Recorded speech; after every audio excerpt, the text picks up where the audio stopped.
Welcome to part 2 of Correct Color's look at color management and print process control for large and grand format inkjet printers.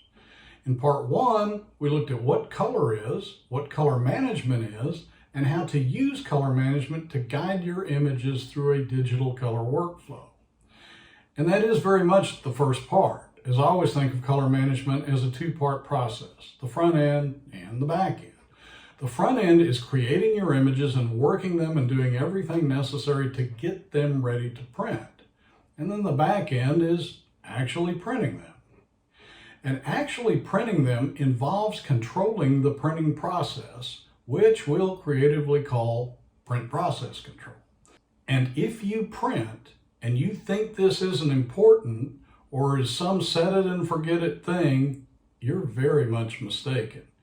Whenever you use a printer, someone, somewhere, set up the parameters you're using to print. There's no software somewhere setting this all up automatically. It's always different. It changes with every printer, every printing condition, every ink, every media, and it was always created by some set of parameters created by some living, breathing human being somewhere. And those parameters might be perfect for what you're trying to print in a given instance, or they might not. So, starting at the very beginning, you've got your image all done, all finished, proof approved, all ready to print, and what do? Well, most people I know don't say they're sending their job to the printer, they say they're sending it to the RIP. So, just what is a RIP anyway? Well, a RIP is a raster image processor, which is kind of a confusing name, I think. You might think, hey, I rasterized my image already in Photoshop. Why do I need to rasterize it again? Or you might think, hey, I'm sending this thing vector images, not raster images. How does that work? So what does a RIP do anyway? And that's a better question than you might think. Ask around and you'll get some interesting answers and more than a few blank looks. But what a RIP does, what its job is that a RIP converts pixels into dots. But wait, you might say, all confused, aren't a pixel and a dot the same thing? I've got all these images that are this DPI and that DPI. Doesn't DPI stand for dots per inch? Well, yes it does, and in that instance, that's an incorrect term. The correct term in that instance is PPI, pixels per inch. We all remember pixels from part 1. A pixel is the smallest unit of complete color information in a digital image. And you also might remember that I said in part 1 in the definition of color management as the moving of pixel values between color spaces that there was one caveat. Well, here it is. The thing is, pixels aren't physically real. Once you've worked your image in the digital realm, meaning worked your color as numbers, now at print time comes the point when you have to make a real physical image out of it. And you can't do that with pixels. You need dots. And a dot is the smallest unit of individual colorant in a printed image. To demonstrate, in part 1 we had our image and we drilled down into it and we got to the pixels, the little boxes with numbers in them, which are the smallest units of complete color information in a digital image. Well, in printing the image, it doesn't work that way. In printing, the image is broken up into dots in each of its primary printing colors. In this case, Cmyk. So there's no unit of complete color information. The dots of individual colorant, printed one on top of each other, create what's actually something of an illusion of multiple colors. And an important thing to keep in mind is that the same rule does apply though when creating printed image as when creating digital images. You're thinking of your image as an image, but to the RIP and to the printer, it's dots. So, how does a RIP accomplish this magical feat?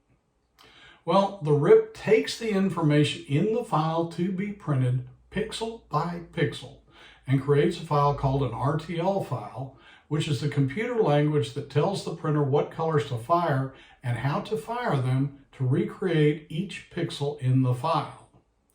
The printer then uses that file to create your image. Yeah, okay, but how? Rip fairy dust? Magic? Alchemy? Well, there are several RIP manufacturers out there, but there aren't so many RIP engines out there. In fact, Onyx Thrive, and now Poster Shop and Production House as well, and Caldera and FireXF, and probably a few others, all use the same RIP engine, Adobe PDF print engine. So why isn't their output all the same? And the answer is because all RIPs convert pixels into dots using information supplied to them by profiles.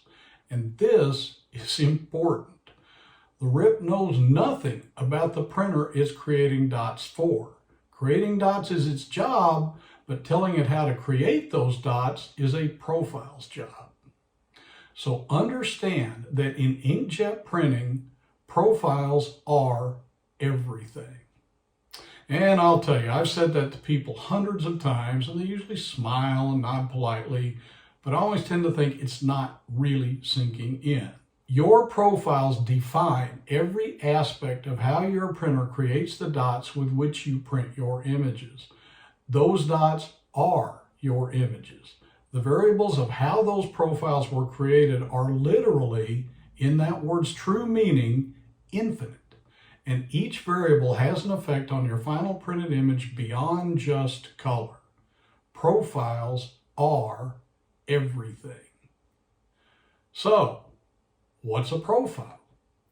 The first thing to note when talking about profiles is that profile is another of those words or terms in this industry that have overlapping meanings. In this industry and in this context, someone using the term profile can either be speaking about an Icc profile or a media profile.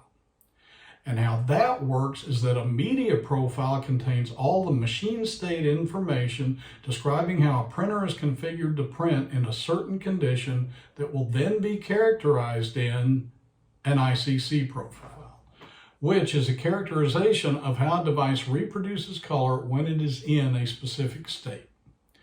So what are the aspects of a machine state? Well, first you've got mechanical aspects. For instance, number of passes, whether a machine is printing bidirectional or unidirectional, head carriage speed, heater settings, etc. And note that none of these mechanical aspects have anything to do with dot generation. There's a little misconception about this as well. Some printer drivers will make it look like they do, but the fact is the mechanical aspects have no impact on dot generation at all. They just change the mechanical nature of how the printer lays down the dots that are determined by the dot generation aspects of a profile, which are ink splits, multi-dot use and transitions, single channel ink limits, linearization, multi-channel ink limits. And before I go any farther, I'll say that I've gotten to this section when doing this presentation live, and I'm seeing some eyes glaze over and some phones being checked, and sometimes I've read the audience and clicked through this pretty fast. But not here and not now, not today. You may find this extremely interesting, or you may find it to be a wonderful cure for insomnia, but you're getting the whole show. But understand that however you feel about this, it does exist. It does go on, and every single aspect of this has been determined by some human individual in every single profile you use on every printer, on every media. And all of this has an impact on the quality of the prints you're selling your customers, for better or for worse. So, starting with ink splits. Ink splits are the determining points of where and how in each primary color channel that colorant switches from the light version of that color to the dark. Assuming, of course, your printer has light inks. If it doesn't, then of course this doesn't happen. So, what's the purpose of light inks anyway? Well, contrary to popular opinion, they do not increase color gamut in any way. What they do is decrease graininess. And how much and where they decrease graininess depends on how and where they're set in a particular profile. Here's a simple illustration. This is an example of very minimal use of, in this case, light magenta. This shows the light color only being very minimally used, and it shows the dark color coming in very early as well. And in this instance, the light color isn't doing much. The only area where it's going to have much impact on graininess at all is really in the 0 through 25 area. But the sooner the dark comes in, the sooner some graininess is going to be introduced as well. And believe it or not, many stock profiles for machines that use light ink are set up in this way. In fact, there's one machine maker that makes a machine that has light black in its ink set that in its stock profiles uses even less of it than shown here. And I'm a huge fan of light black, by the way. Profiled correctly, it can offer a huge advantage in the area of gray tones shifting in different lighting conditions. But it has to be profiled correctly. Used incorrectly, it might as well not even be there. And the same holds true for other light colors as well. And here's an alternate extreme. And there is one major manufacturer of high-priced UV printers that actually makes its stock profiles in this way. Now in this configuration, you're obviously getting all the graininess reducing value that light inks here can give, but you're wasting a bunch of ink as well because you basically lose any graininess reduction once you get to 3/4 tones or about 75%. In setting ink splits, there is a balance to be set, and every situation is unique. So ink splits are infinitely adjustable and are always created by someone, somewhere. Some reps give control of making ink splits to the profiler making profiles in their profiling process, and some do not. If they do not, then you're stuck with what they built in. Sometimes it can be effective, other times not, but it's never custom made and it's never ideal. Here's an example. What's going on here is that a few years back, I had a client who had gotten some new HP 360 latex machines right after they came out. He'd been running the old 26500 and had several of them, which I had profiled, and he called me in to profile the new ones. Well, of course the color matched. It was correct color after all, but the client, having a pretty good eye, came out and the first thing he noticed about the new prints was their graininess compared to the old printers. And that's one of those awkward situations you run into from time to time. The reason was that in the 26500 drivers, I was able to create the ink splits myself. And in the 360 driver, I was not. They were built in.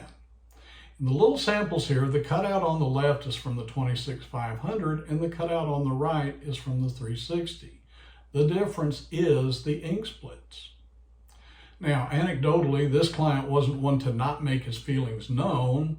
He got on the phone to HP and ripped them a new one. You need to get Mike Adams to come to Barcelona and fix this. I am really, really disappointed.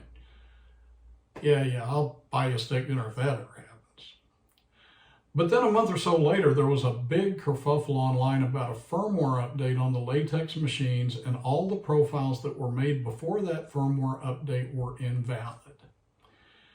And since then, the ink splits on the latex machines have been a little better. Not optimum, but better.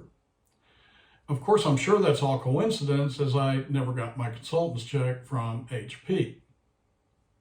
And of course, I get it. Some of you are probably looking at the differences and thinking, yeah, so, I mean, I see it, but it's not that big a deal. And maybe you don't see a difference at all, but lots of clients do. And some may say something and some may not complain.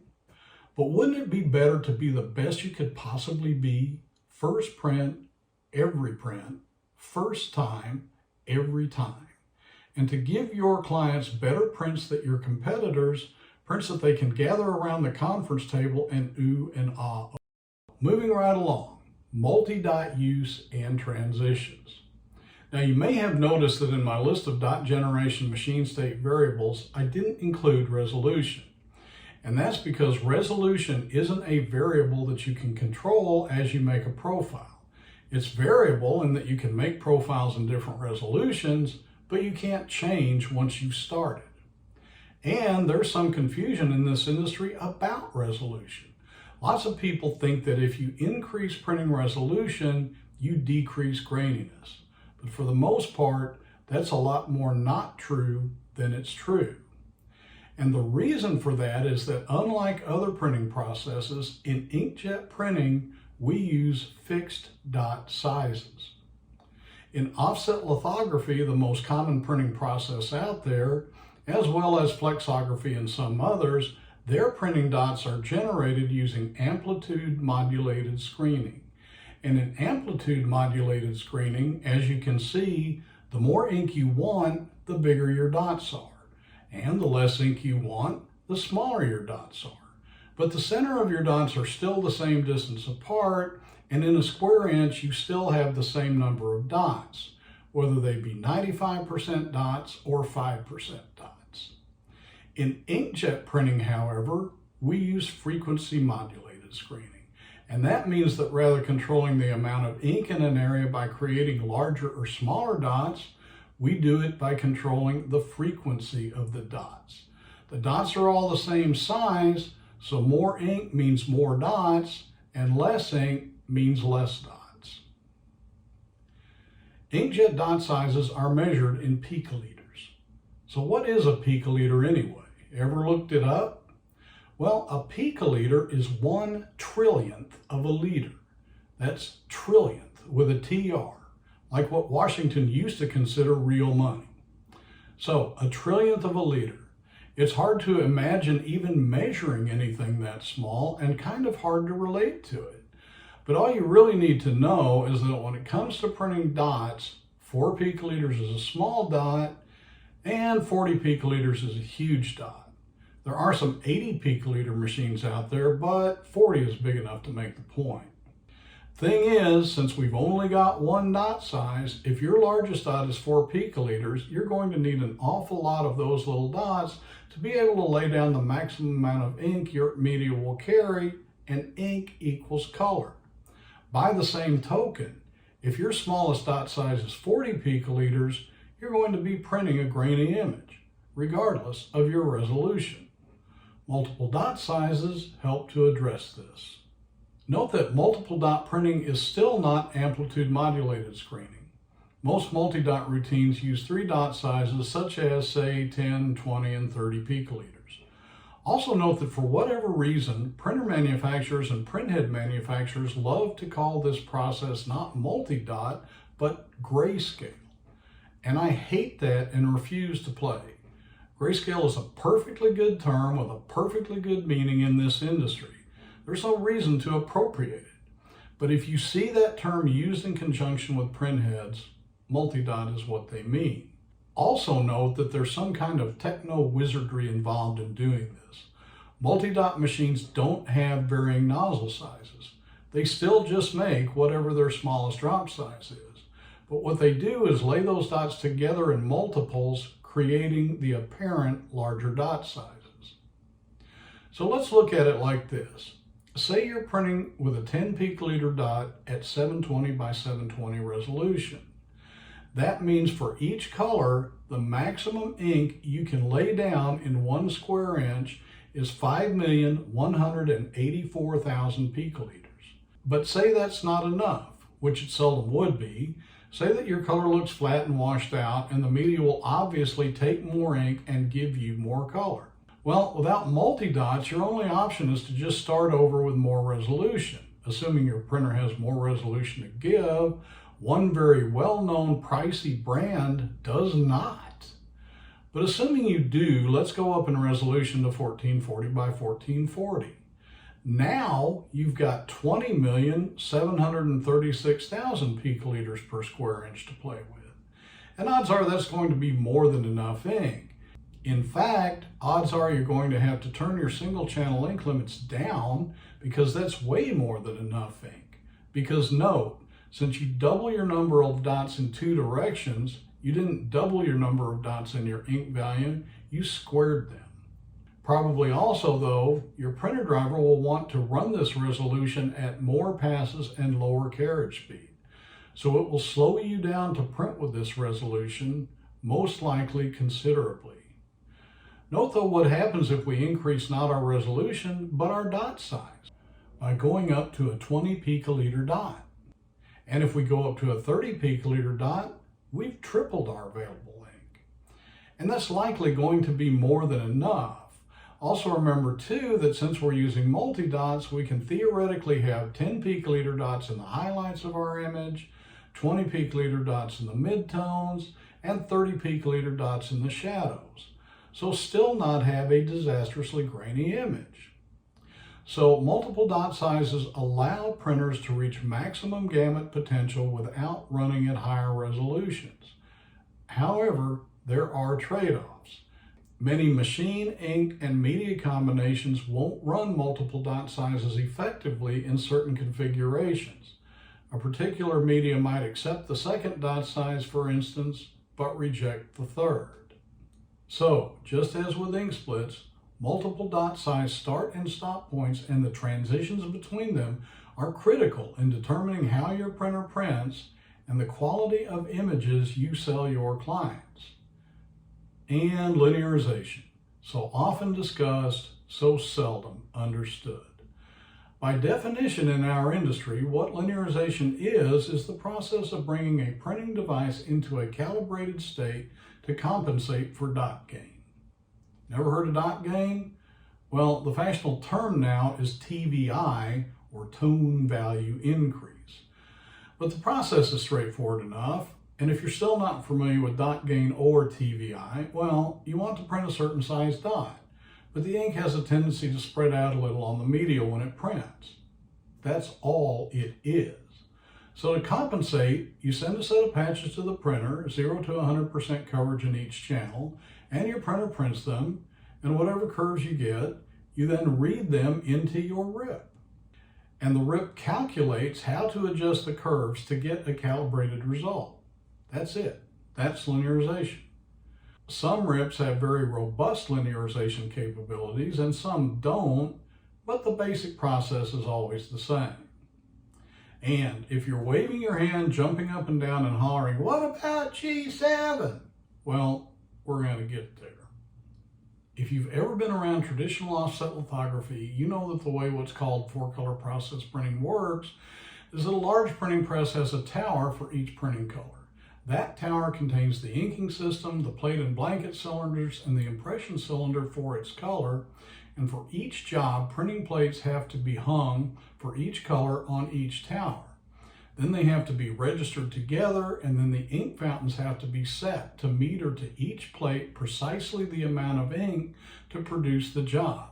And that amount will vary in totality and by area with each job, depending on how much image is on each plate in what areas. In the old days, pressmen used to turn keys on the ink fountains to get this just right, and it was a true, absolute craft. Single-channel ink limits and multi-channel ink limits in inkjet printing amount to exactly the same thing. And the absolutely astounding and cool thing about them is they only have to be done once per profile. But they are critical. Taken together, they control the overall inking strategy and color gamut of every printer profile. Single-channel ink limits are the limits assigned to each individual ink channel. Set them too low, and they'll inhibit the gamut of the printer using that profile. And any gamut capability that a printer has that is not captured in a profile is never available to that printer using that profile. However, oftentimes when profiling, a media will appear to be able to take a certain amount of each individual color, but by setting the individual channel ink limits that high, you won't be able to get a proper multi-channel limit, having to set it too low. This will allow the machine to get great primaries using that profile, but will inhibit full, rich 3-color builds and can result in capping. To demonstrate, these images show a rendition of a profile with a proper balance of single and multi-channel ink limits. You can see on the left that the gamut is well formed, and from the outer points, which are the primaries, to the bottom point, which is the black point, the intermediate colors are complete and well defined. And in the Granger rainbow on the right, you can see these colors in the red circled area, full, rich, and complete. These images show a profile with an improper balance of single channel and multi-channel ink limits.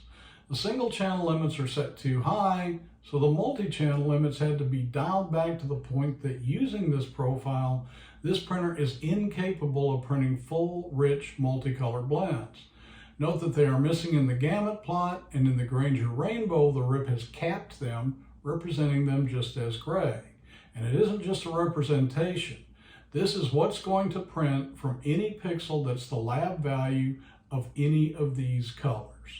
So, taken all together, these factors produce a specific machine state. That machine state includes the media white point, the single primary ink colors and limits, the total of all colors or multi-channel ink limits, and the linearization of the dot gain of this ink and these densities on this material. So now that you've done all this and you have your machine printing in a certain state, in order to create from the pixels in your images printing dots that will match how it prints in that state, you need a characterization of that machine printing in that state.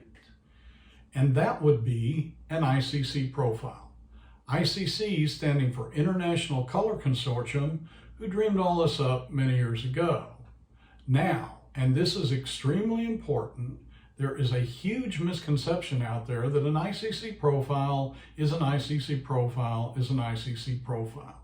They're all the same. They're computer-generated high-tech files after all. And this one is the same as that one, is the same as any other one. Read it in, rip it out. Nothing, did I mention nothing, could be further from the truth. Several years ago, I tried to count the number of individual Icc profile making engines out there, and I came up with 27. I don't know if I got them all then, or if they're all still around, or if more have joined the party, but 27 is a lot. And they're all different. A handful are excellent, several are mediocre, and some aren't very good. Now you might ask, different how? How can you tell one from another? Well, remember our old friends, the rendering intents, and remember how I said in part 1 we'd visit them again in part 2? Well, now's the time. Remember that rendering intents process the move from one color space to another and determine how to get out of gamut colors into gamut. And remember the definitions. Perceptual moves to the new white point, moves out of gamut colors into the new gamuts, as well as moving some in gamut colors as well in order to prevent clipping and to keep the image perceptually pleasing. Relative colorimetric moves to the new white point, otherwise moves out of gamut colors only to the outer edge of the new gamut and does not move in gamut colors at all. Saturation moves to the new white point, moves all colors by attempting to move them to the most vivid points in the new gamut, regardless of colorimetric accuracy.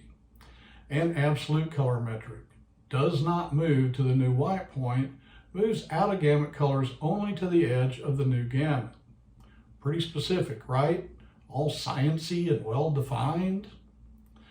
Well, let's take a look at how that works in practice. Here's our old faithful image, and let's run it through some rendering intents. And I'll add here emphatically that this may not work on your screen.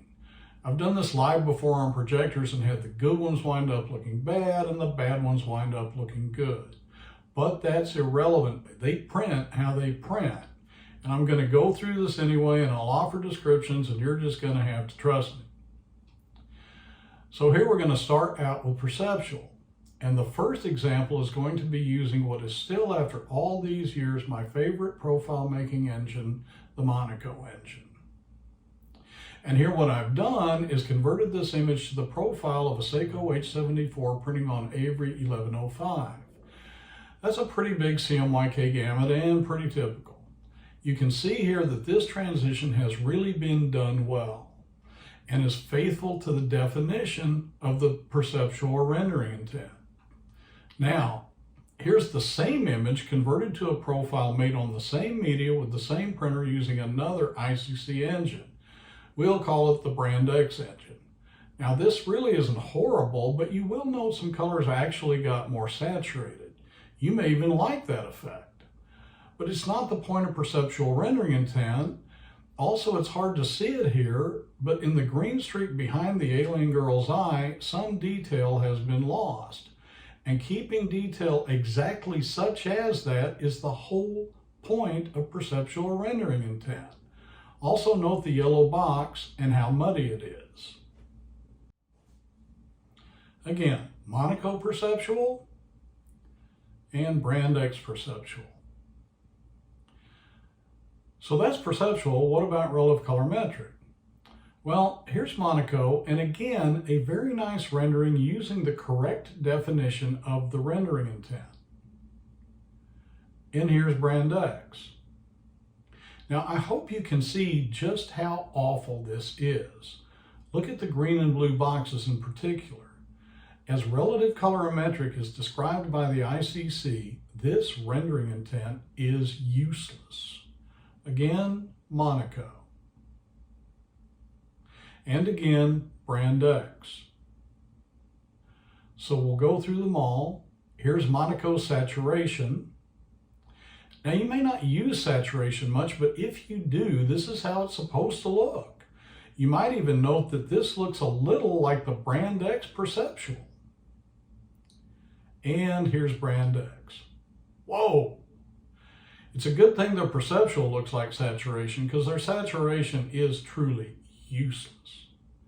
Again, Monaco, and again, Brand X. And finally, here's Monaco Absolute Colorimetric.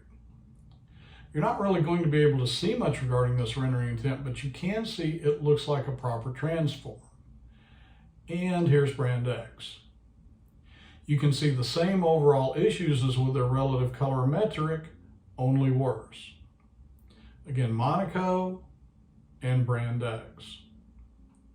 Bottom line here is that this is not unique to these two engines. All Icc profile making engines are different. They do not all make the same results. And that's a key reason why you get differing color results from differing reps. It's not the rip, it's the profiles and the person and the engine that made them. If you have different rips in your shop and you're using profiles made using the default Icc profile making engines in those rips, there's no way you're going to have consistent color across your shop, no matter what someone peddling G7 tells you. And now, black generation. In part 1, we discussed RGB and Cmyk and how they're opposites, but in that discussion, we were really only talking about Cm and Y, not K. Now, perhaps you've heard this or not. I used to hear it all the time, but really haven't lately. In Cmyk, cyan, magenta, and yellow are the primary colors, but mixed together. Because of pigment impurities is often inserted here, but I've never bought that. I've always assumed it's just that because they have to be transparent for this process to work, that it's because they're transparent, so they can't make an actual black. But whatever the reason, mixed together they don't produce solid black. They produce a muddy brown. So black is added. But black is added how? Some magic process? Some highly high-tech algorithm? Well, no, again, black is added by some means as directed by whoever made the color space or profile. And perhaps you've heard these terms, UCR and GCR. They have to do with black generation, and a lot of times when you hear discussion of black generation, they'll be brought up. So what are they? Well, GCR stands for gray component replacement. And what that means is that in any build of the 3 color primaries in Cmyk, being Cmy, 2 of those colors will determine the chroma or color value of the resultant color, and the third will only determine darkness, making that color in that build the gray component. And to whatever degree implemented, GCR replaces that color, the gray component, with black. And UCR stands for undercolor removal. And the way that works is that typically in a Cmyk color separation, black areas aren't just black ink, but black plus some combination of C, M, and Y. Those colors are known as the undercolors. And to whatever degree implemented, UCR removes those undercolors. But in actuality, those terms are designed more for other printing technologies than for inkjet printing and don't really apply. In inkjet printing, the best way to think of adding black is to think of a black generation strategy. And that means you've got a point where you start black, you've got a ramp of black from start to finish, and you've got a black endpoint. And the combination of all these elements is your black generation strategy. So let's take a look at how that works. What this is a very useful graph that's generated by ColorThink Pro. What it's showing here is the composition of neutral gray in a profile from white point on the left to black point on the right. The darkening gray line from upper left to lower right indicates the exact lab value along the way, and the colors in black lines ascending from left to right indicate what primary colors were used to make that neutral value at that point. So this machine we're looking at here is an old billboard printer, a Cytex XL 1500, and that thing has huge, huge dots. I'm not sure what size actually, but probably in the 80 picoliter range. So what happens is that the bigger your dots, the later you have to bring black in your gray build. You can see here it's starting at about L60. And the reason for that is if you bring it in any earlier, it looks horribly grainy. It looks like you shook pepper on the image. So what that means is that up to L60 on this printer, you're making gray with C, M, and Y only. No black at all.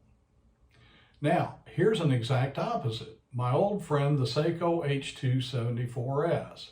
This machine is a 10 picoliter dot, as I recall, but also has light black and light black in its ink set. That means that you can bring black in a profile very aggressively and very early. You can see here that black is coming in at L95, which is the white point, meaning that there's not a single neutral gray value printed with this profile that doesn't have at least some black in it, and by L80, black is the predominant color in gray. I love this printer. You could print fine art and stick it on the side of a truck. Note too the ramp from black start to black stop. And also note that in all these examples, black stop is at 100%. It is conceivable that you might have a sooner black stop point, but in inkjet printing, it's pretty rare. In all my years of profiling, I've only ever had one occasion to make such a profile. But here, the ramp from start to stop has a bit of an S-curve in it, starting convex, then turning to concave. The reason is to facilitate the black coming in early, and then to dial that back a little to get good undercolors as the L value increases. And in vehicle wrapping, undercolors are your friend. Lots of weak greenish looking blacks on vehicle wraps are due to not enough undercolor. There is one and only one Icc Profile making engine that allows a profile maker to make this curve, and that's why I use it to this day. This is an HP Latex 570, roughly a 12 picoliter dot, no light black, and this is a pretty typical black build. Black start at about L80, but notice that the start ramp is pretty gentle, so that at L50 you're still at about half black and half CMY. The reason for that is the ink splits on this machine. By holding back on the black ramp just a bit, it's possible to hold back on some of the inherent graininess in this machine caused by its built-in, still less than optimum ink splits. Black generation is an often overlooked but hugely important part of making an Icc profile. And again, its variables are literally infinite and have a huge impact on the quality of the images you produce and sell to your clients. How creating an Icc profile works. Once you've created your machine state, you then send to your printer through the rip, and in that machine state, a set of patches that are raw values in its color primaries.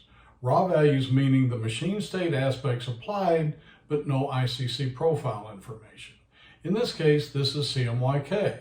So every one of these patches you see here is a raw Cmyk value. And let's take one at random.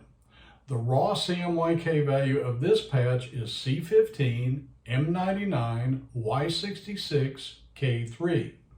So we're going to print that patch set and read it with a spectrophotometer. And when the spectrophotometer reads this patch with all aspects of this machine state being used to print it, it's going to get a lab value of L42, A64, B23. And then you take the information from the spectrophotometer, give it to an Icc profile making engine, and it makes a profile. So that when you're then printing in that profile, characterizing this machine state, and the RIP sees a pixel that is L42, A64, B23, it knows to fire the Cmyk value of, all together now, C15, M99, Y66, K3. And of course, it's not quite that simple. There are rendering intents and black generations that come into play to some extent, but this is the idea, and this is basically how it works. And let's take that in the case of this patch set, there are 1,617 colors that the Icc profile making engine gets a one-on-one conversion like that from. It uses those one-to-one conversions and interpolates the other colors. That's how it works, and that's all there is to it. What I am amazed by, though, is how many people who should understand this don't seem to. You can go online and read them saying or hear them talking about the profile making process using some reference table or in some way bringing colors to industry standards. And that just isn't true. You know what the only industry standard is that matters? Each pixel value in each file you send your printer. That's your aim point. Nothing else matters. Each pixel in your image has a lab value, and the job of color management is to print that lab value correctly. And if it can't, to get as close as it possibly can. To print not industry standard color, but correct color. So here's a question. In all this process, in everything we've done, have we altered the printer in any way? And the answer is no, we have not. All the readings we've taken, measurements we've done, adjustments, linearization, and profiles we've made are simply to give the RIP information to make the RTL files for images sent to that printer when it is printing in a particular state. All right, who's up for some color management myths? This is a good one. You need to relinearize often. Funny thing, when I started Correct Color some 15 years ago, I believed that. I'd read it everywhere. It was common knowledge. So I figured after a couple of years, I'd never have to make another sales call. I'd just have my customers and go around every so often doing color tune-ups. So after 6 months to a year or so, I started calling around. Nope, we're fine, we're fine, we're fine. Well, something was going on here. Either they really were fine or they didn't like me very much. But then after a time, clients would start calling me out to profile a new machine. So they must like me okay. And when I was there, I might do a test run on one of their old machines, and it began to amaze me how wrong this myth is and how stable these machines really are. Also, after a time, I did run into situations where I'd get a slew of calls and all at once about color shifts. And they were always about a particular machine with a particular cause. Sometimes a bad batch of ink. In the case of the HP latex machines, issues with their internal calibration and with their consumable print head, and those issues are resolvable. But for the most part, the fact is inkjet printers are ridiculously stable. By far the vast majority of the profiles I've written are still in use or have been retired with the machine for which they were written. And here's one other aspect. When you make a linearization, it's always unique. You can even take the same set of patches and read them again with the same instrument, and the result will be at least somewhat different. But the linearization you use in a machine state when you characterize it with an Icc profile is the only linearization for which that Icc profile is 100% accurate. By whatever amount your new linearization varies from it, your Icc profile is now inaccurate. Profiles can change over time. Well, that's ludicrous. A profile is a computer file or group of computer files. It can't change. It can get corrupted, but in that case it simply won't work. 3 things can cause color shift. Your files can get altered, your workflow can get corrupted, or your printer can drift, but profiles do not change. The myth isn't that metamerism exists, the myth is what it is and what it does. What metamerism is a perceived matching of colors that, based on differences in spectral power distribution, do not exactly match. Colors that match this way are called metamers. Now that sounds all technical, precise, and sleep-inducing, but what it means is that metamerism is the reason you can see a visual match between an image on your screen and a printed image. Metamerism is not the phenomenon that makes a gray image look different in different lighting. What this is, in actuality, is not metamerism, but metameric failure. And that brings up the whole issue of gray. Now we all, if we've been in this business for any length of time, understand that the hardest colors there are to hit and hold and maintain are neutrals and shades of gray. You can see here that in cases where the gray looks unsellable, most of the other colors look fine. Why is that?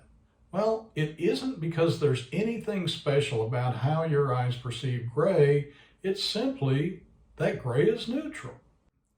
And what that means is that to print gray, your profiles have to characterize how your printer is printing exactly.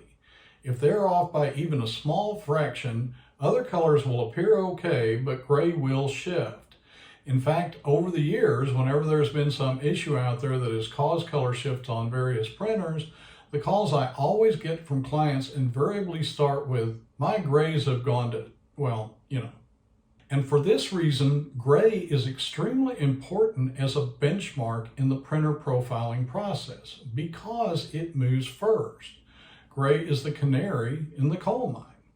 However, while gray requires an accurate profile to hit, it does not require an expansive profile to hit. After all, gray isn't even the smallest color gamut. It also doesn't require anything else at all. Lots of other parameters can be pretty far out of whack and you can still reproduce grays. And that's a real issue. There are vendors out there selling solutions whose only claim to fame is an ability to reproduce gray. But that misses the point. Gray is very important to test your profile after it's made, but you want to create a profile that captures all the capabilities of your printer. You want to then use gray as one of the means to test your result. What you don't want to do is concentrate only on gray and teach the test, so to speak. After all, nobody mines for canaries. Which of course brings up G7. But you know what? We're not going to get into this now. In an upcoming episode of the Correct Color Management Mythbusters series, we're going to go into this at length. So now would be a good time to subscribe so you don't miss it. And of course, my own personal favorite, buy a spectrophotometer and you too can make your own exciting profiles in the comfort of your very own home. Well, yeah, you can. Thing is though that even a bad Icc profile is still a valid Icc profile. Here's a homebrew profile I came across, I forgot where. Here's another one.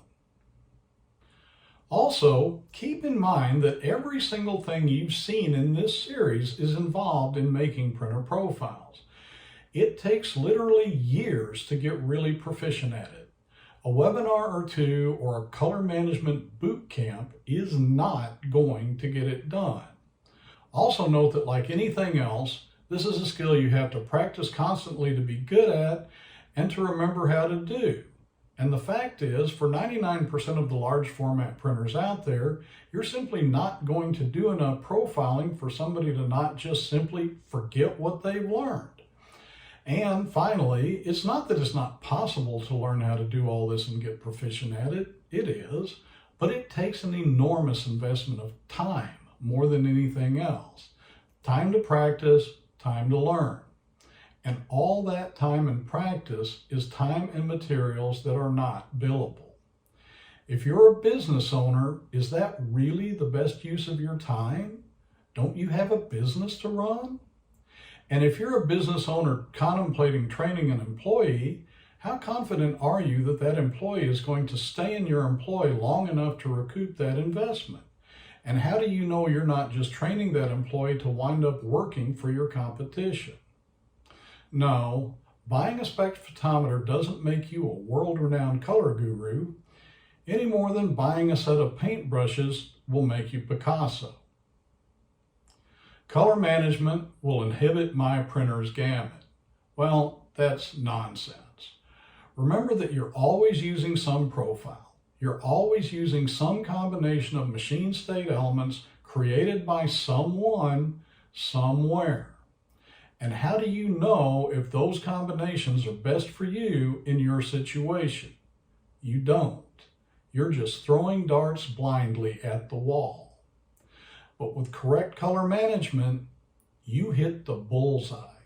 First time, every time. Yeah, but I can't afford it. Well, truth be known, it costs you more to not be color managed than it does to get correct color. If every single first sheet you printed was the best possible reproduction of that image you could possibly print, don't tell me you wouldn't make more money. And here's a final observation. I spent my entire adult life dealing with ink on media, dealing with color, and dealing with color critical clients. And I know how intimidating it can be. I've been in so many situations where I've seen large format printing company owners and large format printing company salespeople who just don't know the parameters of what they can do and what they can't do. And because of that, they're not confident talking to clients. On the one hand, they don't want to promise something they can't achieve. And on the other hand, they don't want to say they can't do something and then have Joe down the street do it and make them look foolish. Well, of course, there are limitations to the processes in our industry, but the key to succeeding in this industry is to be able to get right up to those limitations, to know where they are, and to be able to communicate what is and isn't possible with confidence to your clients. And that alone may be the biggest correct color benefit of all.